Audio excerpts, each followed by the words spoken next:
Honorable Lobine. Thank you, Mr. Speaker, sir.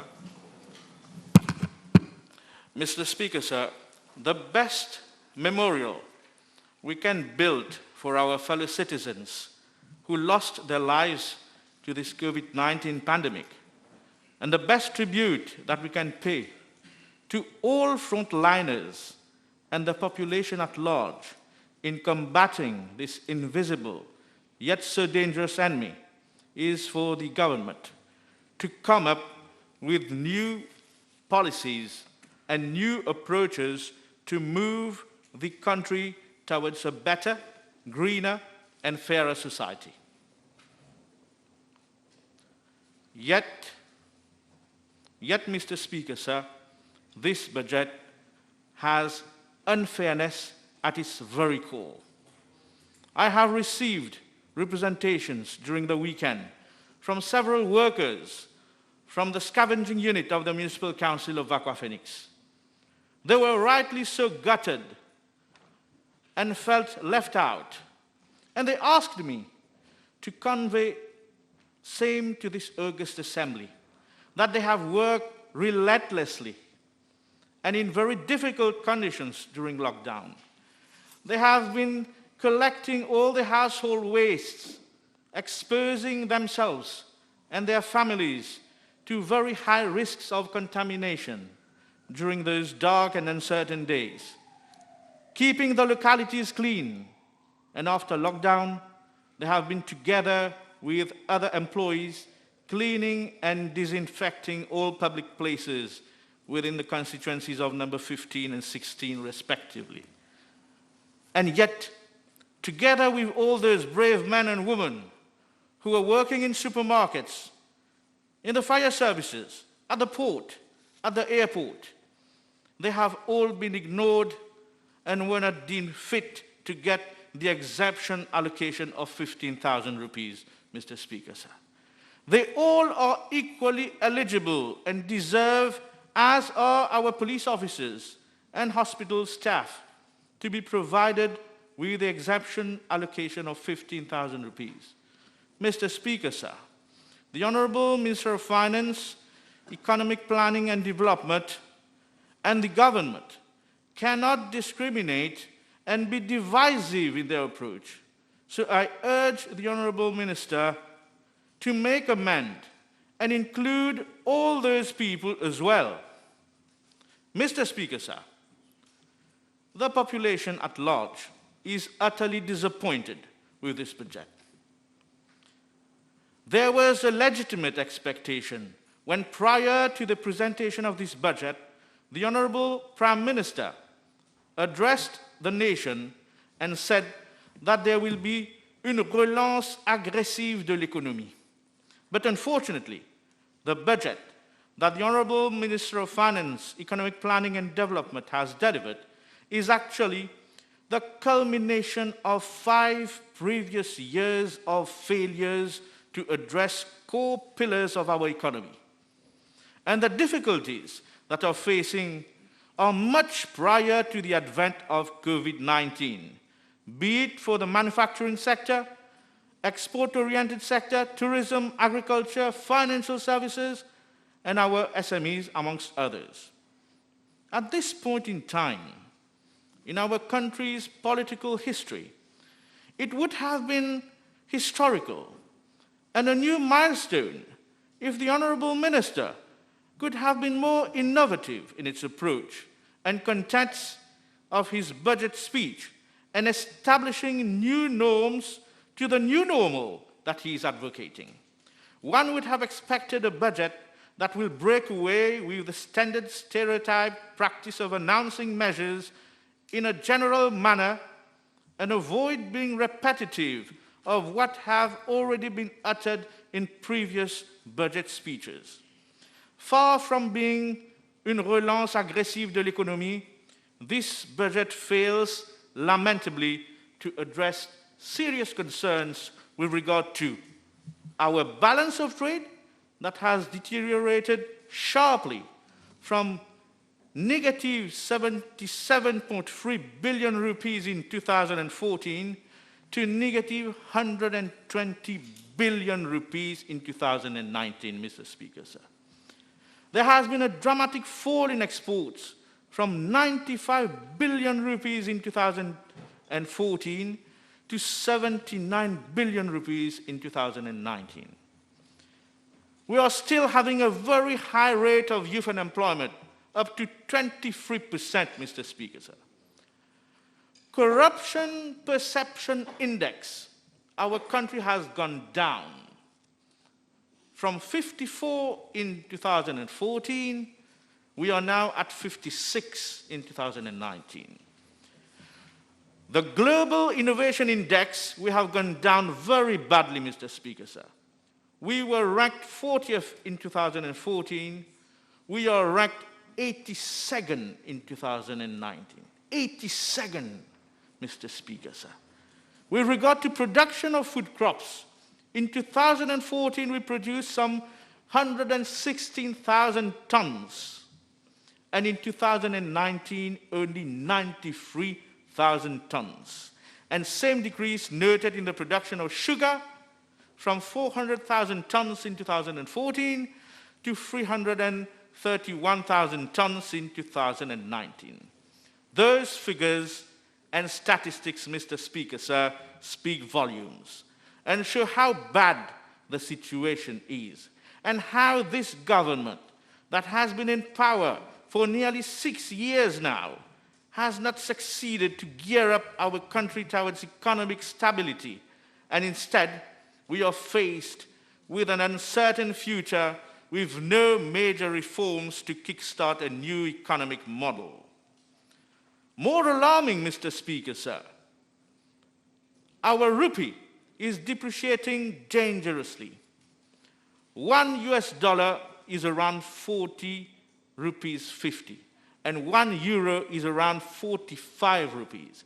Yet, not a single word in this budget on how the Honourable Minister will address this disquieting scenario. The population at large, the consumers, are being seriously affected by this weakening of our rupee. For example, Mr. Speaker, sir, retail price of basic commodities like milk has increased from 156 rupees to 209 rupees. Rice has increased from 240 rupees to 315 rupees. Medicines and other pharmaceutical products are day by day getting more expensive. Go and ask those old age pensioners how much are left in their monthly 9,000 rupees.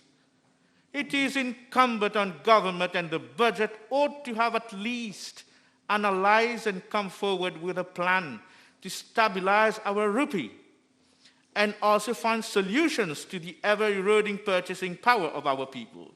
This is the role of the Honourable Minister in a budget. This is the role of the government. The decrease in the price of LPG by 30 rupees is just a mere sham, Mr. Speaker, sir. We all know that on the global market, for the last 6 months, the price of this commodity has gone down by more than 25%.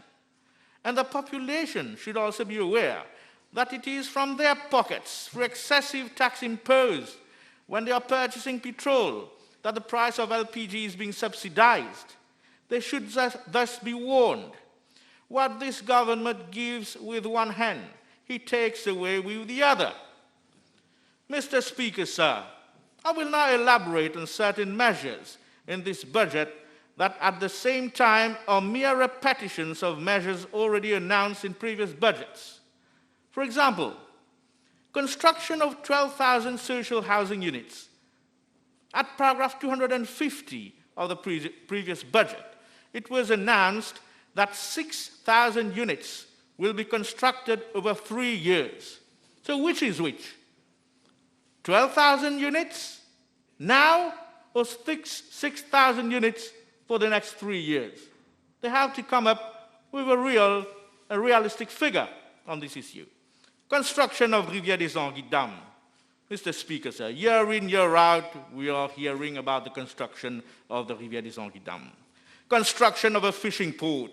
That was announced way back in 2015 by former Minister of Finance Vishnu Lakshminaraydu. And last year's budget at paragraph 170, construction of the cruise terminal and a breakwater was already announced. There is nothing new in announcing it again. Côte d'Or Digital Park. Last year, it was announced as Côte d'Or Industrial Park. It was at paragraph 74. So you just change industrial park, you put it digital park. But not to forget the massive investment made in the Rosebel Business Park, another elephant blanc that has swallowed huge sums of money. And likewise, we can go on in this budget, Mr. Speaker, sir. But there is one measure in this year's budget that has been suavely introduced, Mr. Speaker, sir. And this is the new mandate being given to Lenscope Mauritius Limited.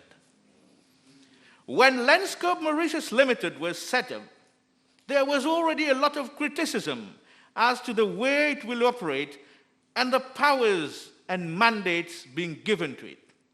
We have all witnessed the tug-of-war between the board and management in recent time, and how Lens at Côte d'Or were being allocated to some lucky few promoters. And now, this government will be giving a new mandate to Lenscope Mauritius Limited, and a centralized digital land bank of state and private agricultural land will be set up under Lenscope Mauritius Limited. Why should we give a new mandate to the Lenscope Mauritius Limited to manage a land bank when the system is already in place and available at the Ministry of Housing and Land Use Planning under the LAVIMS, which has cost around 1 billion rupees to be put in place? The ministry already have a clear procedure for Mauritians to get access to state land and have the required trained and qualified personnel to use the system. Why this waste of money, which will cost another colossal sum? And why so much powers is being vested to Lenscope Mauritius Limited? I am sure Honorable Stephen Obigadu, the Minister of Housing and Land Use Planning, together with the staff at his ministry, can surely manage the land bank together with the collaboration of the Ministry of Agro, Industry and Food Security. And if government is serious enough to boost our agro-industry sector, then DBM Limited, Mr. Speaker, sir, should be used as a one-stop shop. DBM Limited is already offering facilities to the agricultural sectors with various loan schemes. And here, I am referring to page 19 of the annex to the budget speech, where a series of loan schemes have been provided by DBM Limited. Here, I wish to draw the attention of this August Assembly to the danger of giving a new mandate to Lenscope Mauritius Limited, as if we are creating a super ministry in the same vein as the Economic Development Board. Major roles played by the executive through various ministries and honorable ministers have been taken over by these two organizations. Here, I am sure my honorable good friend, Honorable Kalichan, the Minister of Labor, Human Resource, Development and Training will agree with me with regard to the new powers being given to EDB to issue work permit and all sorts of permits. Mr. Speaker, sir, at paragraph 52, page 7 of the budget speech, and I quote, Lenscope Mauritius Limited will have a new mandate to acquire more private agricultural lands with the support of the State Investment Corporation. This new mandate is very unbecoming, Mr. Speaker, sir. This reminds me of the SIFB scandal when, following a private notice question last year from Honorable Zavelik Duval, this scandal came to light and the public and small planters were shocked.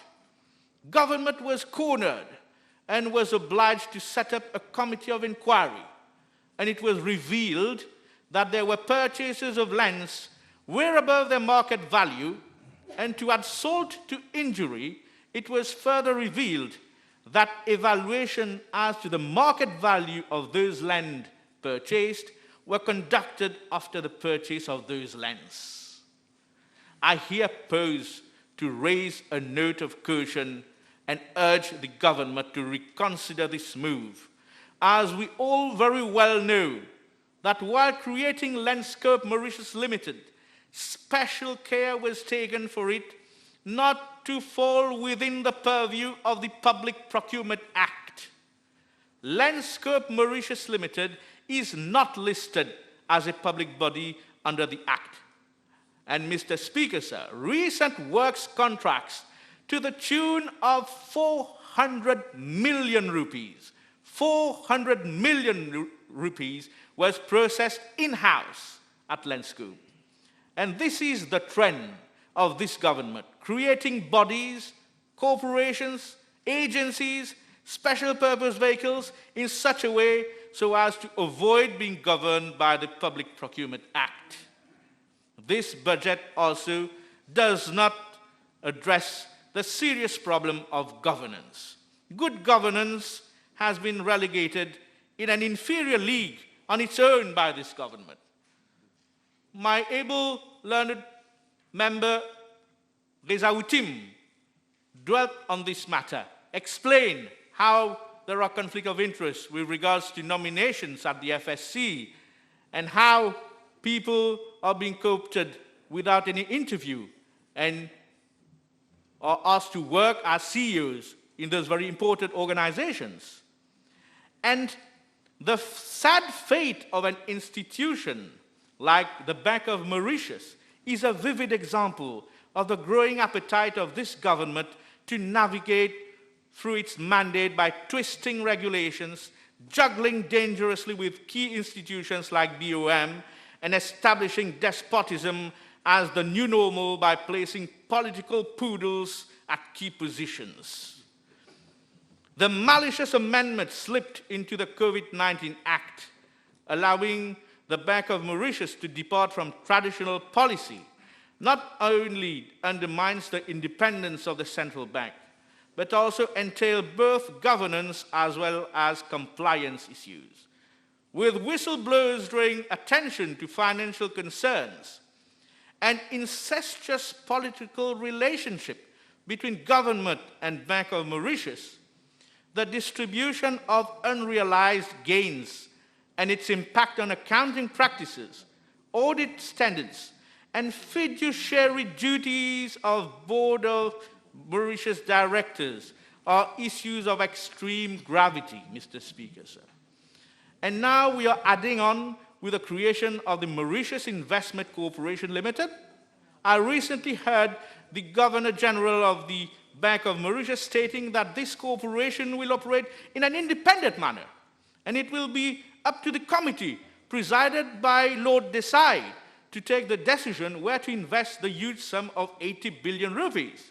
Let me express my serious concern thereon, because when you read through this budget, it is clear that the Honourable Minister has already decided where and how to invest this money.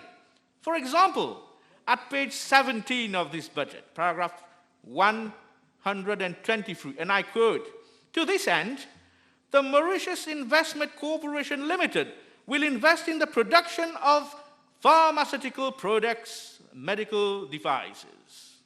Paragraph 130, page 18. MIC will invest in joint ventures engaged in fishing activities and its value chain. Paragraph 138, page 19. MIC has earmarked 10 billion rupees to invest in African projects. With those changes brought into the role and function of the BOM, it is high time, like it is the case in the United Kingdom, that the Bank of Mauritius, together with the Mauritius Investment Corporation Limited, should be made to answer before a committee to be set up by Parliament. Like it is the case for ICAC, Parliament should be able to exert adequate scrutiny on those two organizations in the aftermath of amendments brought to the Board of Mauritius Act. And I'm sure Honorable Ganu will agree with me, because on Radio Plus he said that the MIC will be accountable to Parliament. A few words on the judiciary, Mr. Speaker, sir. In last year's budget, at paragraph 334, it was announced that there will be new legislations in place for the setting up of a separate court of appeal, a land division, and a children's court. We are still waiting, Mr. Speaker, sir. Now, with the coming into operation of a state-of-the-art Supreme Court and the recruitment of more personnel, it is also high time, in the spirit of our new normal, to legislate and bring on also the creation of a constitutional court, Mr. Speaker, sir. We are a constitutional democracy. Our constitution is supreme, and yet we do not have a constitutional court. For our democracy to work, we cannot have cases seeking constitutional relief going through the normal procedures. It is in the best interest of our country for this government to confirm its legitimacy, if need be, for our democracy, that those electoral petitions are heard and determined at the earliest. It is thus imperative for such an important instance to be created. This is the case in many constitutional democracies around the world, Mr. Speaker, sir. Last but not least, what this government has managed to do is make the youth of this country lose hope. Nothing mentioned to tackle the high rate of youth unemployment. No master plan, no any program for the creation of more green jobs. On the contrary, Mr. Speaker, sir, their scope of earning a decent job will diminish, with foreigners being given all facilities to bring on their entire families to come live and work in Mauritius without any permits needed anymore. I shall thus summarize this budget speech by mentioning this commercial partnership with Liverpool Football Club for the promotion of the Mauritian destination. What a sense of ingenuity to attract tourists to Mauritius. Let us place this decision in the same vein as the decision the Honourable Minister and the government took by inviting foreigners to travel to Mauritius, and as incentive to attract them, they will be allowed to purchase more bottles of whiskies and wines when the world was facing a pandemic. And this will cost our Liverpool fans and the many more other fans of football and Mauritian taxpayers' money almost 375 million rupees that will be taken from our pocket. 375 million rupees. Thank you, Mr. Speaker, sir. God bless our country.